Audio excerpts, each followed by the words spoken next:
Saturday morning sunrise. It is a lovely day. The bushman's been here for about 20 minutes and these guys are very on time, very eager to work, which is fantastic. It is day 5 of Claire and Lodge's birthday, and so this is the final things that we're gonna add to the compost. There's a tool that takes the sand out somewhere. Let me try and show you so we don't have to put the sand in the compost. So that tool there removes the soil or the sand, and so that you can just put pear, manure and grass into the compost pile. Hopefully we'll get a couple of potatoes here. I was thinking of taking the chicken compost there, but I still have a hope that they will show some interest at some stage.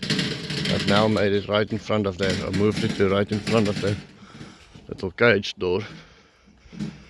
In short, I published, or will publish soon. When you see this I have published, you'll see that the chickens aren't really interested in the compost. They're just interested in running to the stables. But eventually, I hope that they all get interested here. It might be only if the wind starts or the fly starts breeding, which don't happen really in winter. Maybe we should add some worms, do something to make it worth their while. So Beshy from Beshy's Bees, one of the guys that's gonna lose the compost challenge, made a suggestion. He said spread the radish seeds. Now these are different kinds of radish seeds. This is a Japanese radish and nooit gedacht variety, and this is the daikon radish. Now we're just gonna cast it like this, and then we are going to put on mulch. Now the reason why we're casting, and I'm following Beshy's advice. Okay, show us, Moremi, you can do variety. Yeah, like that. Casting instead of planting the traditional way. Oh, Mercy's also planting. Mercy was just supposed to see what we're doing, but she's also planting. And it's because obviously it's a lot less work to do it like this. And then we're going to put some mulch on it. Mercy, what do you think it's going to grow? Yes, I think it will grow. Yeah, like this. Even if we don't put it under the ground. Yes, it will go. Yeah. Grow because I think when the water comes on top of it, it will go in the ground. You think so? I think yes. Yeah.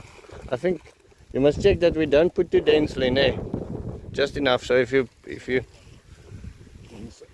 Okay, and then the other reason why we're doing only a small patch is obviously we don't want to waste all of our radish seeds on something that's not going to work. And then we're going to put this mulch over it. I think that's maybe enough. Mercy, tell us about your baby. What's his name? His name is Samuel. Samuel? From Okay. the Bible, of course. Yes? Samuel from the Bible. How old is he now? He's 7 months. 7 months. Yes. And tell me, did you do a lot of ironing today? Yes. Mountains and mountains of ironing work. I did, and I'm still busy. So Mercy, we ran behind on our ironing, and we had mountains of laundry that had to be done. So Mercy agreed to come and help us today with that. So we are really grateful. And the best thing about living in Africa is the people, I think. Definitely the people. Dola is also cooling down in the water. There's Diogi. And there's Diogi in the back. Hey Diogi, he's eating cow poop. Really enjoying that. Okay, so this is now a small patch. We're gonna keep Brendo out of here tonight. Brendo, named Brendo the naughty cow, named after Brendo the Australian, that's also going to be losing the compost challenge. And we are now watering quickly the radishes. We'll water them twice a day, and then in between 3 and 7 days we should see some growth. Then we can open it up and see which areas didn't take or where we didn't spread. It wasn't a very scientific way in which we planted, so we'll see how it does, and then if it does work, then we'll quickly do the rest of the garden. Now the reason we want to do this is in a couple of weeks time hopefully I'll order some chickens. Hopefully in a month and a half I'll have some meat chickens, and then I want to use this as their run when they get a little bit older. And then it would be grand if we can have some green stuff in here. They can use the green cover crop to, you know, just to chomp, and then they can fertilize this garden for us, ready to be planted summertime by something else. Now radishes, the part below the soil, will also be fantastic for pig fodder, but mostly just to have some living roots in the soil, I think would be awesome as well. So today was a bit of a slow day. I was working in town most of the morning, and then just before I came home, the bushmen went home. They had a soccer game this afternoon, so they only worked half a day. And so afternoon came to give my radishes some water in Damien's forest. Open the duckies a little bit, and there's plenty of new life happening. Wife and I are farming, as we call it, walking around checking how everything is doing. Seems like this peach that we planted a couple of days ago, there's some new growth, so we're happy about this. This grapefruit is coming back with a vengeance. Lemon is coming back. There is a mulberry and a prickly pear that's coming back. I think this is neem, or is this just a normal flower? This might also just be one of the normal flowers that we planted. Many things happening here as well.